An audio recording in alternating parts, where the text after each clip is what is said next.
Good afternoon, everyone. Thank you for joining today's webinar. Before we begin, I'd like to cover a couple of technical issues.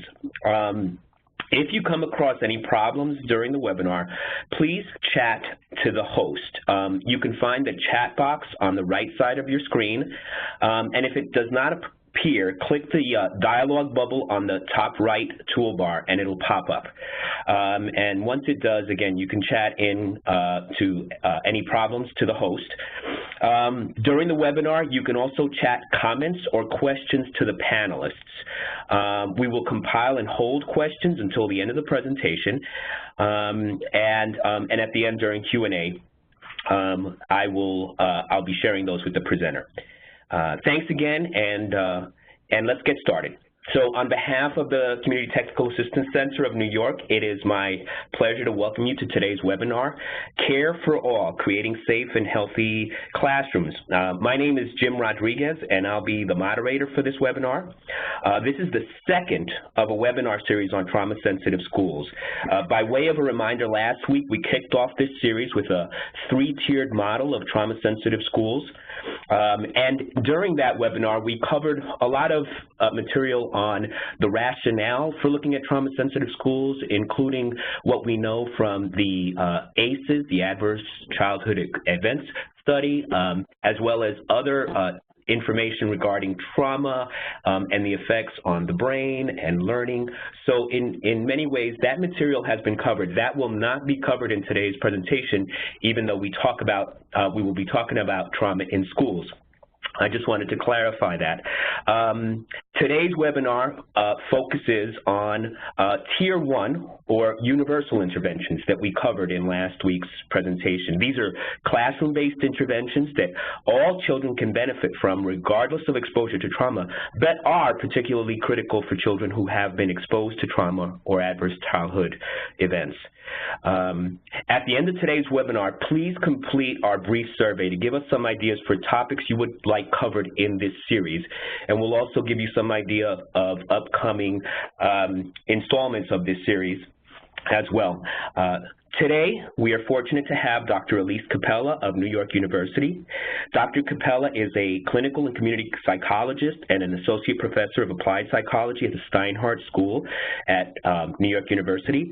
Her research integrates education and psychology with the goal to better understand what disrupts and alternately promotes children's positive adaptation in schools and communities. She's developed and tested useful and practical tools to help teachers and mental health practitioners modify classroom environments to meet the needs of all children, and especially children with social, emotional, and behavioral problems. Today, she will focus on strategies for creating a trauma-sensitive classroom environment, one that is safe and healthy for all children, regardless of trauma exposure.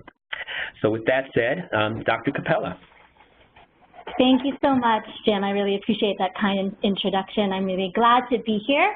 So let me give you a tiny bit of additional background. Jim covered most of it, but I am a clinical community and school psychologist by training. I'm also a former fourth grade teacher. I think that experience helps me to empathize with what teachers experience on a daily basis in their classrooms. I've done research for about 15 years now in different parts of the country that's partnered with schools and school districts and also with community agencies to try to understand and promote child mental health, wellness, and academic achievement in classroom contexts. And then I'm involved in some training and consultation on a regular basis, and so this is a great opportunity to do so via a web-based format, and I look forward at the end of today to hearing your questions and engaging, I hope, in a bit more of a dialogue. So the premise underlying my talk today and a lot of my work is that schools reach and serve most children in the United States and increasingly globally. And the mission of schools is primarily academic. It's designed to promote academic learning in various areas, math, science, reading, writing. It's also increasingly designed to promote social and emotional learning as well. And yet there are multiple and complex barriers that many of you know quite well that get in the way of schools and districts reaching this mission. These barriers are at various levels of our ecological system. And I just want to start with some voices of teachers talking about some of these barriers, just to keep these in the back of our mind as we're talking about classrooms. So here's a teacher who says the discipline code for the entire school is ineffective, inconsistently applied, slow, takes a week for paperwork to go through, and by that time the student doesn't connect the behavior to the consequence, and it's overly harsh with suspensions for minor infractions. Here's another teacher who says, I don't know if you can hear it now, there's constant noise, constant chaos, there's just no order whatsoever. There don't seem to be any school rules here, I think I've just reached my limit. This was taking place, this interview in a school context, and it was a context that she viewed as quite disorganized and disruptive to the work she was trying to do in her classroom, unfortunately. And here's a teacher who says, many of my students need counseling and other services and they're not getting them. This makes the whole class difficult, just trying to get the kids through the day. So keeping these teachers' voices in the backs of our minds as we're thinking about supporting classroom environments for the benefit of all kids, I think is helpful. And so through the course of this talk today, I'm going to initially tell you why I think we need to focus on classrooms, what the evidence says about that. I'm going to briefly touch upon how trauma manifests in classrooms, what it looks like, and then how does a trauma-informed or trauma-sensitive classroom, what does it look like, and how do we help more classrooms to get there? And then what is the role of a mental health professional who is either embedded within a school full-time or who works with schools on a regular basis? So we're going to start with a focus on classrooms. So why classrooms? Well, classrooms are the primary learning space in schools. It's where kids spend the most hours of their day. And it is where teachers are tasked with the responsibility of promoting academic learning, mastery of material achievement, and also social and emotional learning, increasingly self-regulation skills, social skills, attentional skills. And I just want to show you what that looks like in a slide. So the cognitive, interpersonal, and intrapersonal aspects of social emotional learning are many. And each of those is interrelated with the academic topics of focus. And so classrooms have a big task. They're supposed to be teaching the competencies in these academic areas, these subjects, as well as being aware of, at least, of the importance of these social emotional, cognitive, interpersonal, and intrapersonal skills. And we know that classrooms matter in kids' acquisition of these skills. But we also know that classrooms vary quite widely, even in the same school building. There are classrooms that look quite effective and classrooms that do not, and they can be next door to one another. I'm just going to show you some data now from one school in one research study that I led in New York City. And this is 12 classrooms across the school. The blue bars are observed teacher emotional support to students. The green bars are observed teacher instructional support to students. And the red bars are classroom organization, productivity, behavior management. And as you see, the range is from about a 1 or a 1.5 to about a 5 or a little over a 5 in the same elementary school. And so what we need to be thinking about is how to get more of those classrooms to look like a 5. And finally, classrooms can be both promotive of children's academic achievement and social emotional learning, and also can be protective.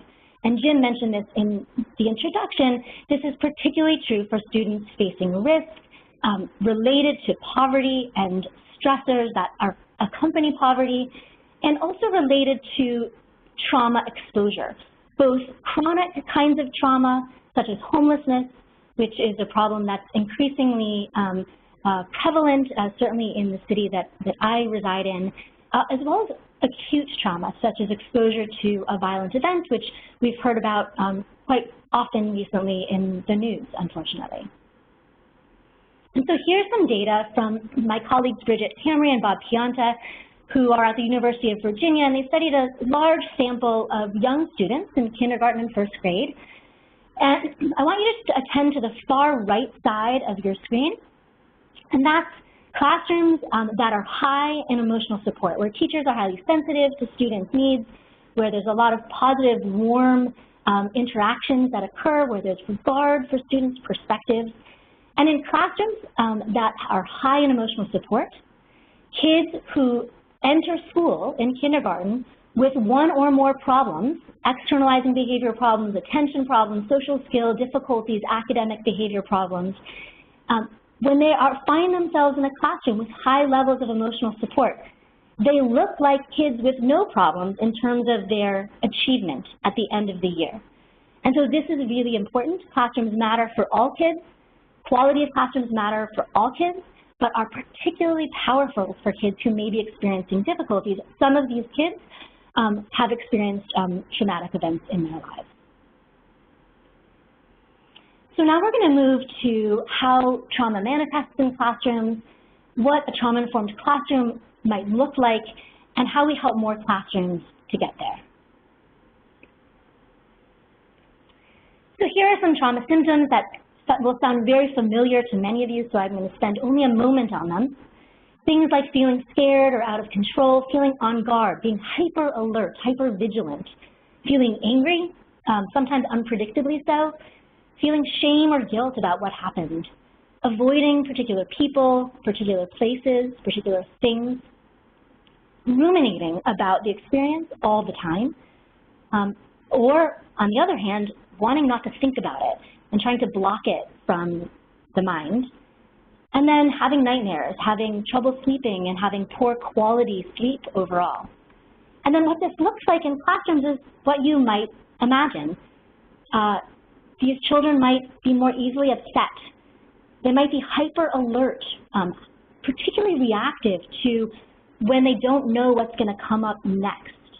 They may have something called hostile attribution bias, where they attribute hostile intent to sort of innocuous events that happen. They may be oppositional, pushing back against teacher instructions, fighting with peers. They may withdraw from peers. They may hold to themselves.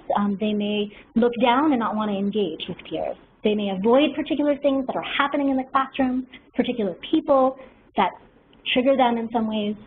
They may have difficulty concentrating, trouble sitting still, and have fatigue or sleepiness. And so all of these classroom behaviors are ones that are related to trauma symptoms, but also related to other kinds of mental health difficulties that you might see in schools. And so it can be confusing for teachers to try to understand what these behaviors are about and interpret them. And so what ends up often happening is that these behaviors lead to punishment. That makes sense, given that a teacher is trying to manage 30 kids and trying to get through the academic material. And so if a child is creating disruptions and pushing back, that child is likely to get punished. The problem is that it leads to then a cycle that's a negative cycle that's hard to disrupt, where the kid then doesn't feel like they belong, doesn't feel like they can learn, and feels bad about themselves. And so what we're trying to do in the course of this work with teachers is try to avoid this cycle as much as possible and create a context that's more promotive and effective for all kids, where some of these behaviors still will happen, but then you deal with them on a case-by-case basis. So we're going to turn now to how to create these effective classrooms for all. And there's been a huge amount of research across multiple contexts in this country and around the world that has identified a set of elements of effective classrooms that we want to try to embed within all classrooms for all kids as much of the time as possible. And these effective elements are in 4 major buckets. The first is safe and organized, a space for learning. The second is warm and positive relationships. The third is responsive and engaging instruction, which is kind of a big bucket. I'll unpack that in a moment. And the fourth is high academic expectations. And all of these things in this huge body of literature have been shown together and sometimes even separately to promote academic competence, social emotional skills, and overall health and well-being for students both with and without difficulties or experiences of trauma. So now we're going to take these one at a time and talk about some specific kind of concrete strategies that teachers might be able to use in their classrooms, and that mental health staff might be able to support teachers in using. And these strategies are going to be ones that are mainly fairly easy to implement, kind of behavioral kernels in Dennis Embry's terminology. And I'm going to talk through some of them in more detail, but if I don't get to some of them in as much detail as we need, I'm happy to talk through them at the end. So first, safe and organized spaces. This is a classroom where students are free from physical and from emotional harm for as much of the time as possible. And so these classrooms all have clear rules and routines, positive reinforcement, and consistent and fair consequences for misbehaviors that occur. And so there are certainly school-level universal strategies to get there. Things like PBIS, positive behavioral intervention and supports, have been shown to create school-level policies to support knowledge of what the rules are, how to live by those rules as much as possible, and how to support kids who are living by the rules and have consequences for the kids who aren't. But I'm going to talk specifically about classrooms. And so one of the areas that many of you know a lot about has to do with group contingency reward systems. And I'm going to talk about one in particular, which is called the good behavior game. And the good behavior game has been studied widely for probably about 50 years now. And it's a system that has been used primarily in elementary school grades, but also in middle school grades, that includes a set of steps. So first, the teacher decides what period of the school day the game is going to be played. You want to find a time when the whole class is engaged in a learning activity. The classroom rules need to be clearly defined. 3 rules, maybe 4, that are behaviors that students understand what they mean. So things like be respectful is often not a very easy behavior to understand what that looks like in practice. So things like stay in your seat, keep your hands to yourself, use quiet voices are clear, easy to operationalize behaviors that the students should know what they look like, and the teacher can model what they look like for the students if that's difficult. So you've got rules, you've decided what period of the game, the day that the game is going to be played. You also need to think about some rewards for winning the game. So this builds in an extrinsic reward system that over time as you play the game, you can actually remove and use more intermittent kinds of rewards. And the rewards don't need to be big. They often can be quite small and still meaningful. So things like having music for the next activity, having extra free time, or other things that involve movement or time or something special that doesn't often occur. And in the good behavior game, the key thing is that you're playing as a team. So the whole class can be a team, or you can have table groups be teams. It's not about individual students winning or losing. It's about the whole group winning or losing. And you want to try to set them up for success early on as much as possible. So you play the game for a short period of time. For a kindergarten classroom, that might be 10 minutes. For a 5th grade classroom, that might be 40 minutes. And the game starts with a certain number of points. They know that if they can keep at least 1 point on the board, then they will win the game and they will earn the reward. And what you're really trying to do as a teacher is you're trying to separate out your anger or the emotion you might experience when someone is disruptive or someone breaks a rule from that actual rule breaking. So if someone does break a rule, you just identify that this rule was broken and you remove a point, and it's just part of the rules of the game, and kids understand those rules. And at the end, what you're hoping, again, is that they win that first time so they get a taste of what it feels like. If there's a student who is sabotaging the game or sabotaging it for his or her table group, and they've broken a couple of rules, and it looks like that's what they're trying to do, then you separate that student out and you say to that student that they are no longer part of the whole group game, but they can earn up to half the reward as an individual. And so it then doesn't lead to a negative cycle with peers.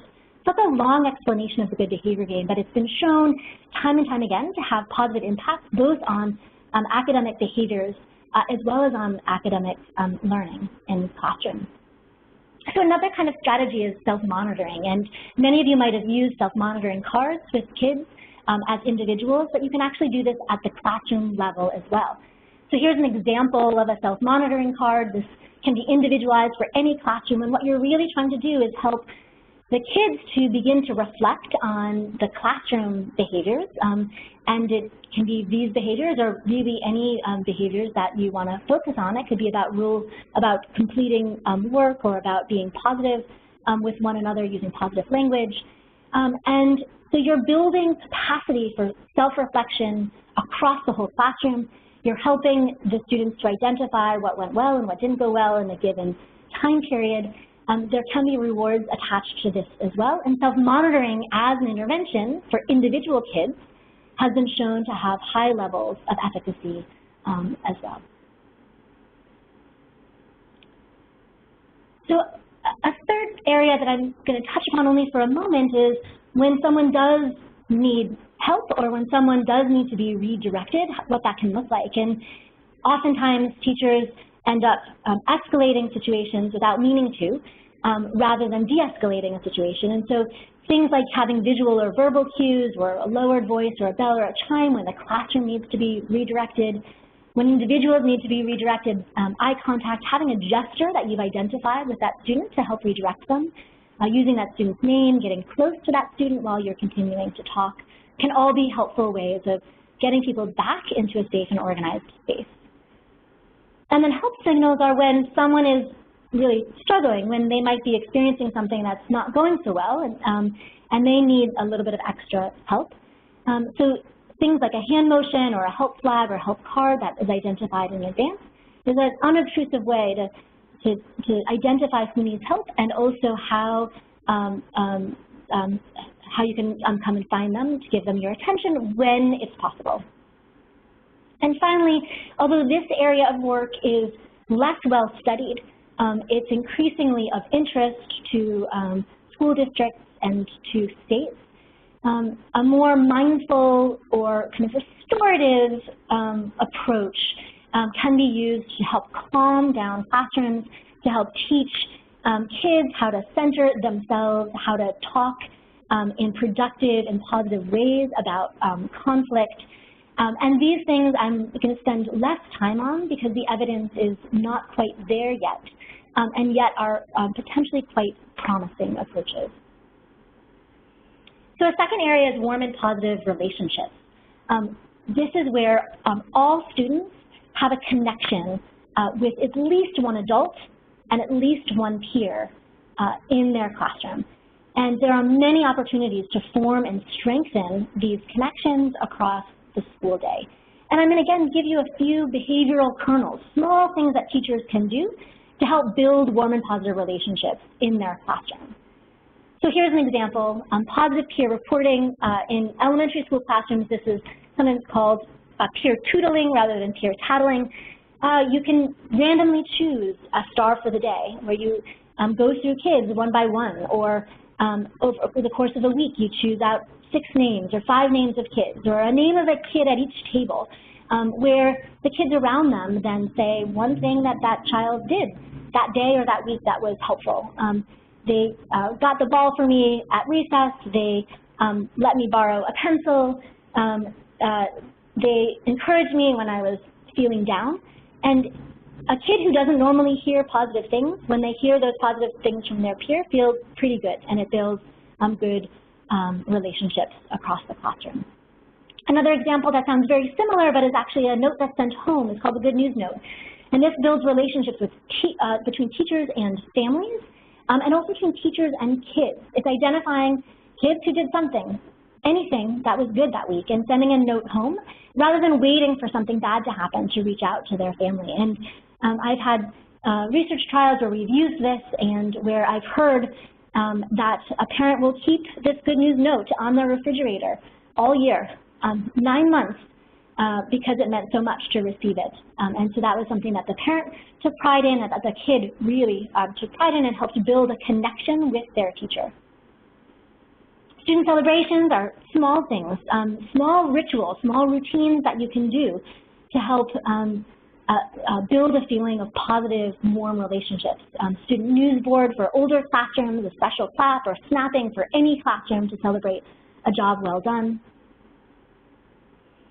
And then finally, and this is quite important, it's not a concrete strategy. It's a notion that individualized interactions between teachers and kids that can be very short in nature can actually be very meaningful and can bank positive feeling for that kid for the course of the day. And so this is little connections, small questions that the teacher asks, small observations that the teacher makes about a child, random positive attention that doesn't have to do with something that that kid did well that day, but just is something positive that that teacher says to a given kid. And what's really important here is that the teacher is doing this in a way that is supportive of all kids. There are certain kids who get lots of positive attention and other kids that don't. And so sometimes what we'll have is we'll have teachers just choose the 6 kids over the course of the week that they're going to make sure that they try to connect to, once or twice across the course of the week.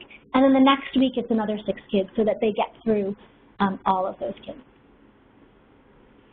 The third area is responsive and engaging instruction. And so this starts with an awareness of students, who they are and what their strengths and needs are. And then it's use of practices that are aligned with student strengths and needs, linked to student interests, and have opportunities for some choice or some autonomy. So there's a lot going on there, and I'm going to talk a little bit about this now.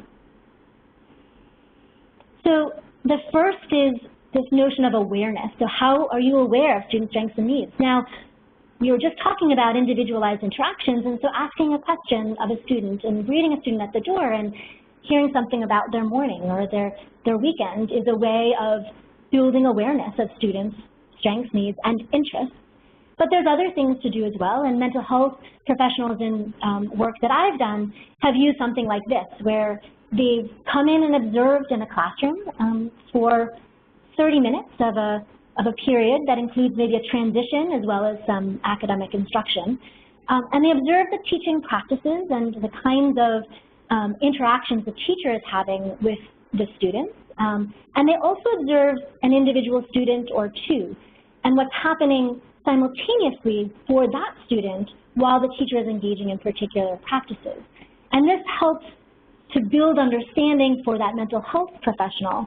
And then when that mental health professional talks with that teacher, they can share this information and say, I noticed that when you were transitioning the kids and you used that bell to help signal that transition that occurred, Jonah was able to sit up and listen and follow directions a little better than I've seen him previously, and that's a really good thing.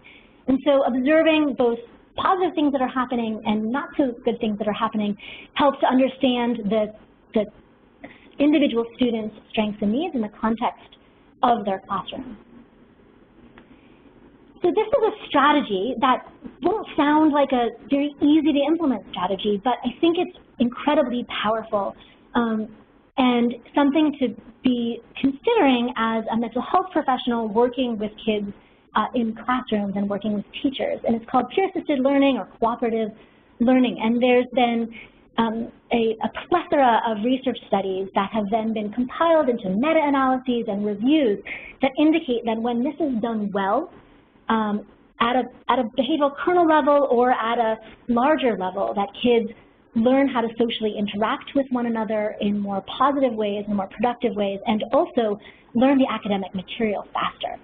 And so I'm going to talk for a second about something called class-wide peer tutoring.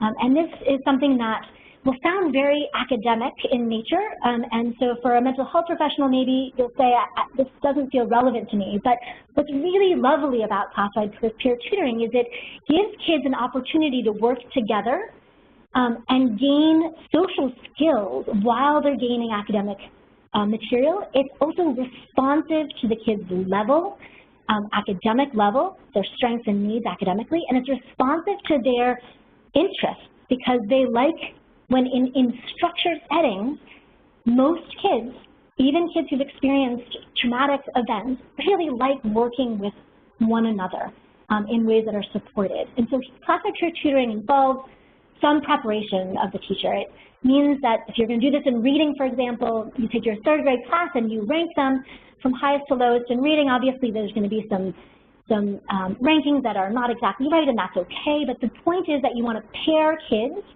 so that they are a little bit different from one another in their reading abilities, but not so far different. So you're taking the first reader in the class and you're pairing them with the 15th reader in the class. And you do that all the way down, taking into consideration also who those kids are and who they might work well with. And then you select some reading materials, or you select a set of reading materials that the kids can choose among. And you introduce the activity to the students. It has to be very well structured because kids, particularly kids who've experienced trauma at some point in their life or currently experiencing some traumatic events, they need structure and predictability. So you say exactly what's going to happen. You say, here are the rules, and here's how we operationalize those rules, and those rules are going to be followed. And here's the consequences for not following the rules. Here's what the activity is going to look like, and then you model it in a fishbowl kind of activity where you sit with a student in the middle, or with a co-teacher or an assistant in the middle of a circle. The students are around the circle, and you do the reading with each other, where one person takes turn reading, the other person then says something positive about their reading and asks them a question about their reading, and then you switch, and it goes back and forth for the period of time. Then the students practice in their pairs, following the structure that's provided, with the adult or adults in the room going around and giving support to follow that structure. At the end, students share what they liked about working with their partner. And if this goes as planned, what you really want to do is have this happen not once, not twice, but on a consistent basis, where you shift the pairs across the course of the year. You can shift and do this in math and other activities. And it's really very responsive to kids, as I mentioned earlier, academically, socially, and emotionally, and effective. Here's a very simple way to do some peer work that doesn't require all that preparation. And this is something that's very common. You see a teacher leading a discussion. You then pose a question, and you give students a little bit of time, a minute, 2 minutes of think time, of jotting notes time, of, you can call it a 1-minute essay for a high school classroom, because some students need some time to think before they respond. They need some time to prepare, to collect themselves before they are ready to share. But then what happens is they share with each other first. You turn to your elbow partner, you turn to the person right behind you, right in front of you, and you share your ideas for 2 minutes. And you listen to the other idea. And they need to know that what's going to happen next is that they have to be willing to share their idea or their partner's idea with the class. So you're encouraging active learning, active listening to happen. And then there can be some follow-up with class discussion around some themes that have emerged across these ideas, some areas of distinction, and then you can stretch it. So this kind of thing, turn and talk, think, pair, share, is actually quite easy to implement. It's quite motivating and engaging for students. It gives them some opportunities for autonomy and for interaction with each other. And it builds student strengths and responds to their needs. And finally, choices or leadership opportunities is something that all classrooms need to have. They need to be developmentally appropriate. And so why is this maybe especially important for kids who've been exposed to some trauma? Those kids often feel a loss of control, a loss of agency, and having something that they are agentic about, that they can control, that they can choose for themselves, is quite important within, of course, the context of structure and predictability that you've already put into place in your classroom. So lastly, high academic expectations. And people have asked me why we focus on this, especially when I'm talking to school-based mental health professionals or other mental health professionals or people who care more about mental health than they may care about academic learning, not because they don't care, but because that's their job. Well, high academic expectations are critical because we want to be building resilience. We want to be building competence and skills in everyone, including people who have who have demonstrated needs, who have had difficult life circumstances, and who may be on what could be a slippery slope toward school disengagement, which is not what we want. So high academic expectations are beliefs, practices, and support for all students to meet a high academic standard. This is communicated to everyone across the school, families, with the kids, and it's accompanied, importantly, by scaffolding, activities that support kids to get there. And so I'm not going to talk a huge amount about this, but I wanted to say a couple of things. So this idea of a mastery orientation versus what you might have heard of as a more performance orientation is really key. And this is about gaining mastery of the academic material. And you have to accompany that mastery orientation by high quality feedback for all students. And so what you're doing is you're communicating to students that they all can learn this material. You're providing support for them to learn it, and then you're stretching them after they do. People often question, well, what about the people who have already gained the mastery? Well, they're not done either, right? They can continue to learn and grow. So here's just some language that, that I've seen and I've heard and I've used that can be helpful to communicate, I know you can do this. So I'm going to stick with you on this question because you're not quite there yet. Right? I like what you've done. Can you get us the rest of the way? Some kids are starting to get there, but they're not there yet. Good. Now can you add some detail? So you've gotten there, you've answered this question. Now tell me more about your thinking. So obviously this would be made much more specific for the topic at hand. So you're doing a topic on grammar for a middle school class, and you say, all right, you've identified the verb. Absolutely, that's right. What's a better verb? What's a more powerful verb that we could substitute in the sentence to make it a stronger sentence? Right? So you help them identify the verb, they've done it, and it's not just say, you don't just say, yes, you've identified the verb, what's the next thing that you can do? So it's pushing high quality feedback, communication. And the second thing is something that's very common in the academic world to be thinking about academic organizers, but we don't often think about it from a mental health perspective, and yet it's equally important. And this is a mental roadmap that can help orient and engage students and help them set goals for themselves and help them reach those goals. So it's at the start of a new lesson. So today we're going to be learning about the birds of New York State. So what do we already know about birds? What do we want to find out about them? And how are we going to find this out? And so what this does is it nicely bridges some of the other elements of effective classrooms that we just talked about. It provides structure and organization. It's engaging to students. You're building on what they know already. It gives them a sense of what's about to come, so it's then predictable. And it communicates, we're going to learn this. We're going to learn this together, and there's a way for us to do it, and now we're going to do it. Are you ready? Okay. So I've now talked about those 4 different buckets, and I'm going to transition now to some work that will sound very, very familiar to you, and I hope it does, but I want to integrate with these 4 buckets. And that's work on social-emotional learning curricula, because the notion increasingly is that these 4 elements of high-quality, effective classrooms for all young people, when those are accompanied with lessons, curricula, that are designed to teach skills in self-awareness and self-regulation, in social awareness and social skills, in responsible decision-making, then that combination is going to be the most effective in promoting academic and social-emotional competence and health and well-being. So there are many evidence-based social-emotional learning programs that you can find by going to any of these websites. These websites pull them together. They often will categorize them by which competencies are the focus, which ages are the focus, and what the evidence suggests about these programs in terms of whether they're working for social skills mainly or emotion understanding, or whether they also impact academic learning outcomes. And so I'm not going to point you toward this except using this slide, but feel free to take a look at this at another time. But I am going to talk about one as an example, one social-emotional learning program called Ruler, which is from the Yale Center for Emotional Intelligence.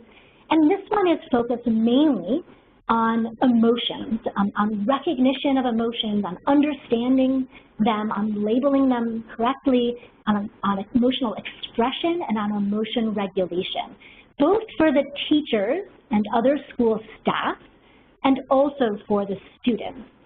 And so they, in this program, have a curriculum that they use. That curriculum engages in a variety of training activities or lessons, but one of the tools they use is a mood meter, which you may have seen this one before or something else like it. What I like about this one is that it arrays the moods along 2 dimensions, pleasantness and energy. And so you might have, and perhaps you can think about where you are in this mood meter right now, your energy level and how pleasant you feel. If you're a student and you're kind of bored, you may have a lower level of energy and a kind of lower level of pleasantness. It's not terrible. If you're content, you might have a lower level of energy. It's okay, but a higher level of pleasantness. And so students are trained to identify both where they are on the mood meter and also the emotion words that go with it, and how to understand those emotions and how to regulate them so that you're engaging in appropriate behaviors regardless of the emotion, but also understanding when sometimes those appropriate behaviors are hard to engage in. And so this program as a whole, which is designed for kindergarten through 8th grades, with different kind of components for the older versus the younger kids, involves teacher training on emotional literacy, involves this particular curriculum that uses these feeling words, this mood meter, and other kinds of lessons that are built into the English language arts curriculum. And the notion is that these 2 things, the training and the curriculum, will lead to better emotional interactions between teachers and students and among students, so higher emotional support, better emotional literacy skills, and that these things will then in turn impact the instruction in the classroom, the organization of the classroom, and the academic and social emotional development of the students therein. And some of the research that has been done, which is very high quality, rigorous work, shows that some of these pathways do have a strong amount of evidence to show that they exist. So there are other effective social emotional learning programs out there that are focused on other things, some of them more on self-regulation or executive functions, such as tools of the mind or life skills, some that are more on social skills, like the PATHS curriculum, some that are involved, that are around resolving conflict, like the Resolving Conflict Creatively program.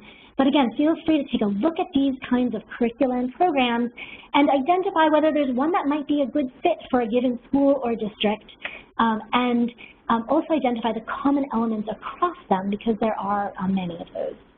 So I want to shift. I know we're running a little low on time, but I want to make sure that we get to the role of the school-based mental health staff member or a school-based mental health professional who might be part-time or full-time in a school building.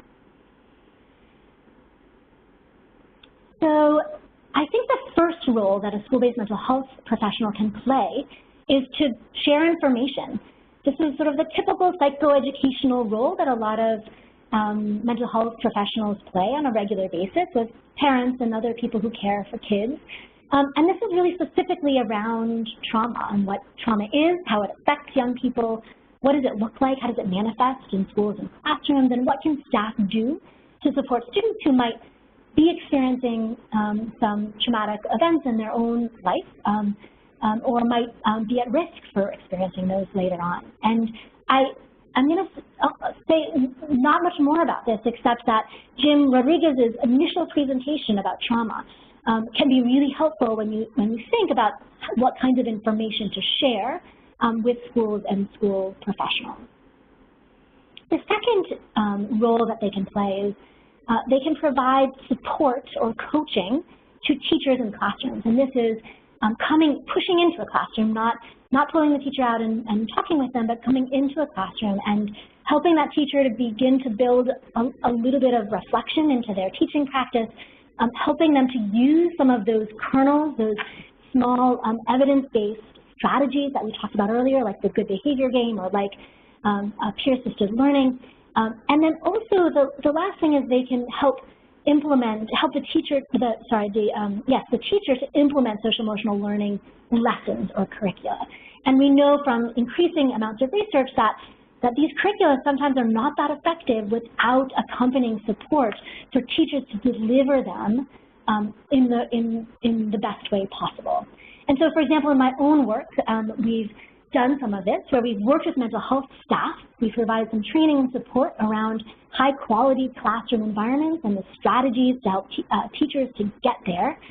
They then work with teachers in a consultation and coaching cycle to work more effectively with students with behavioral difficulties in their classroom and to work more effectively across the whole classroom, providing more sensitive instruction, providing more engaging instruction, providing more organized behavior management that is supportive of learning and growth.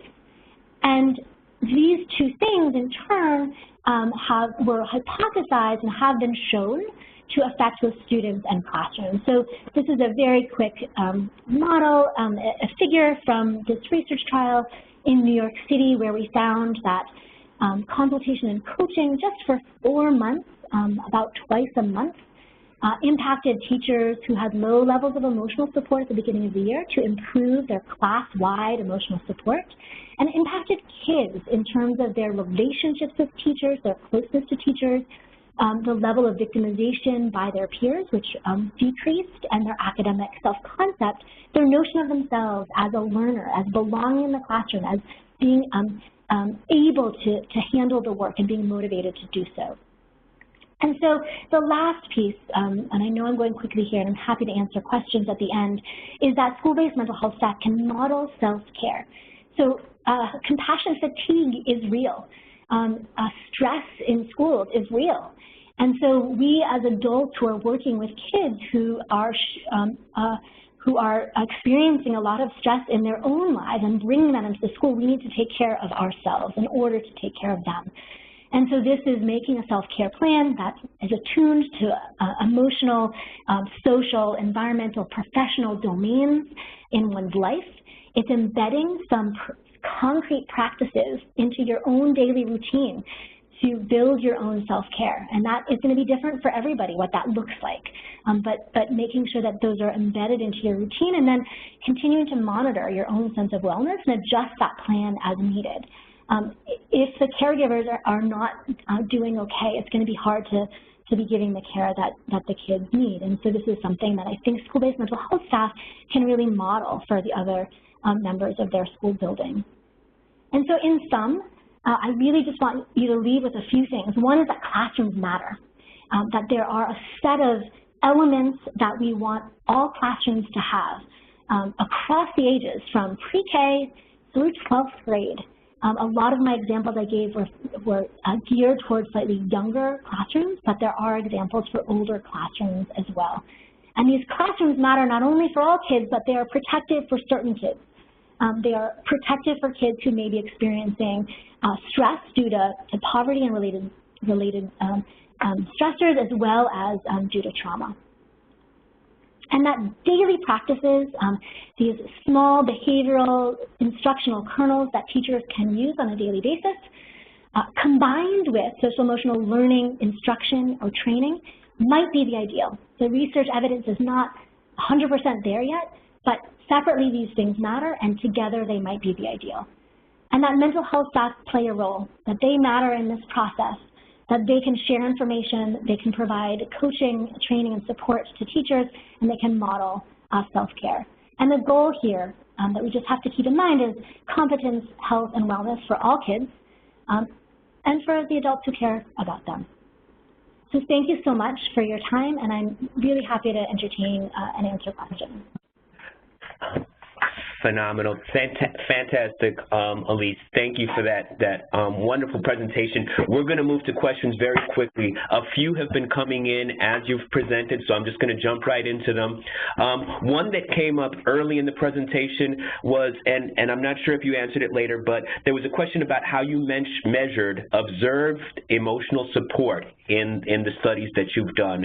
And that was a question that was raised very early in the presentation, so I think it was relative to the data that you presented early. Great. We use the classroom assessment scoring system. This is a system that is now nationally recognized and used. It started in pre-K classrooms, it then expanded through 3rd grade, and they now have a secondary version that we've used as well that goes through 12th grade. And it does a few things. It has a training that goes with it that is a 2-day training. So you want all observers to be seeing the classroom using the same lens, and it has a set of dimensions and indicators within each of those dimensions. The dimensions are teacher sensitivity, regard for student perspectives, positive climate, and negative climate. And so we get very systematic about these behavioral observations of teacher-student interactions to make sure that we're seeing the same thing. And then in the trial that I mentioned, the bridge trial, where we had the consultation and coaching feedback loop, all of the mental health staff were provided an abbreviated class training so that they knew the dimensions, they knew the indicators, they could use the lens when they went into the classroom themselves. And then they could use a common language with the teachers when they talked about things like teacher sensitivity and what is teacher sensitivity and what is it's not. Phenomenal. More questions. There was a couple of questions have come up regarding the struggles that there are to getting teacher buy-in, essentially. So trying to implement social and emotional learning in the classrooms, sometimes it's difficult. So someone was asking for tips on how to tackle this, how to try to get teachers on board. That's always a challenge. So in my experience, and I'm gonna throw out some numbers that are not exact, but in my experience, about 20% of teachers are doing really well in all of these things. About 20% of teachers are really struggling in all of these things, and then that middle group is somewhere in the middle. And some of these teachers you're not going to reach. So there's some teachers that no matter how hard you try, no matter how much time you spend, they're not going to have it. And I hate to give up. I'm never one to give up. And yet acknowledging when you've really put in your best effort and there's going to need to be some other incentive system put into place for this teacher to be interested, I mean, recognizing that is important. But most teachers I found are interested, and they're interested because they're struggling with these kids, and they don't know what to do and they want support. And so often I find the way in is around specific behaviors or specific difficulties they're experiencing because they want help with those. And then we talk about how sometimes what's the first step is not about targeting that individual child, but about calming the whole classroom down. Because you've come in and you've observed and you ask the teacher, you know, what is it that you're struggling with? And they say, well, I'm struggling with transitions. And then you observe and you see that struggle, right? And so then you say, all right, so this is something you want to work on, you want to have them go better. And I've also seen that this is hard for you and for a lot of the kids. So let's think about ways of easing that transition, of setting the transition up for success. And maybe then those 3 kids who are being disruptive during the transition, maybe only one of them will be disruptive once we set that transition up for success, and then we'll figure out what to do about that one. So often the way in is via sort of the most difficult kids, the most difficult behaviors. It's also using a motivational kind of interviewing approach, which I just sort of modeled, where you're asking them what they see, what they want, what they're hoping for, and you're aligning then the practices with their goals, and you're coming back to their goals. It's not, it sounds, I'm making it sound easy and simple, it is not. Yeah. You know, and if I might chime in, one of the reasons why we're doing this series is, and this is another way of addressing this, what I've noticed, and this is totally anecdotal, but we've been doing trainings on trauma-informed care and trauma-sensitive schools for a while. And one of the things that I've noticed is that people respond to a trauma-informed lens. In other words, when you do trainings on trauma and people understand the exposure, the prevalence of it, but also its effects, I think people are more likely to understand these strategies in that context, as opposed to talking in general about behavioral problems and that occur in schools. So that's just one thing I noticed. And this is also why we're doing this series, because as Elise mentioned, educating teachers is oftentimes the first step. And I think the reason why we're putting these materials out there is because as mental health professionals, you may be in a position to do professional development and in-service training with teachers on trauma-informed care and trauma-sensitive schools, and that may also motivate teachers to use these strategies a little bit more. I want to move to another question because I know we're running short on time, but Elise, I think someone did want you to mention your measure again. The measure that you had mentioned, I think maybe it had kind of gone through too quickly. So I think the measure when you were, yeah. It's the classroom assessment scoring system. TeacherStudent, I believe, is the organization now that kind of runs and organizes the trainings for the classroom assessment scoring system. But Robert Pianta and his colleagues at the University of Virginia were the original developers of it. Okay. Two questions. I knew this was going to come up. I think you addressed it after it, but it has come up. That are these strategies appropriate for kids at all grade levels? So there were a couple of questions that came in on that topic. So some of them are appropriate for all grade levels. Others of them are more skewed young, as you can tell. Something like the good behavior game, you would never call that. You wouldn't call that to anybody, really. But even you can use that up to 5th grade, but you'd use different kinds of language and different kinds of rewards for, 10-year-olds than you would for 5-year-olds, clearly. Teaching self-awareness so the self-monitoring card that I showed, that card you wouldn't use for all ages, but teaching self-awareness and classroom awareness is something that you can do all the way up to 12th grade. Peer-assisted learning approaches, cooperative learning approaches, go all the way up to 12th grade. So you'll see that some of these are skewed young and some you would need to adapt. And some are fine the way that they are. And then, if you notice in one of the slides where I had the social-emotional learning interventions, just a set of them listed, I put the grades that are in there. Something like life skills is terrific for an older, set of older grades. Yeah. And as we mentioned, these are some universal strategies, and so those social emotional learning curricula that you see that are appropriate for the older grades, I think will fit in this category. In coming installments of this webinar series, we will get more into specific interventions for kids who are having specific behavioral problems related to trauma, so we'll get more in depth in those topics as well in terms of kids who need treatment or other more intensive interventions. Another question, Elise, last one, is the question of kids with cognitive or developmental delays, adaptations, or examples of how to use these strategies for kids with those kinds of additional sort of complicated special needs. So I am not the expert in cognitive or developmental delays. I do think what's important here is that a lot of these strategies aren't about kind of expectations that are beyond kids with developmental delays. Those kids can learn rules and follow those rules, and can learn how to interact in a peer-assisted learning kind of format in a way that's productive. And so it may be layering additional supports, giving a little bit more time, and providing a little extra kind of preparation before the launch of a new activity for specific kids. But none of these are ones that are only specific to typically developing kids. And in fact, in the trial that I mentioned in New York City, where we did the consultation and coaching, we worked with special ed classrooms that were standalone. We worked with combined mixed classrooms with special ed and general ed kids in the same classroom, and with regular ed, general ed classrooms. So we found positive results in regardless of the classroom type. Okay.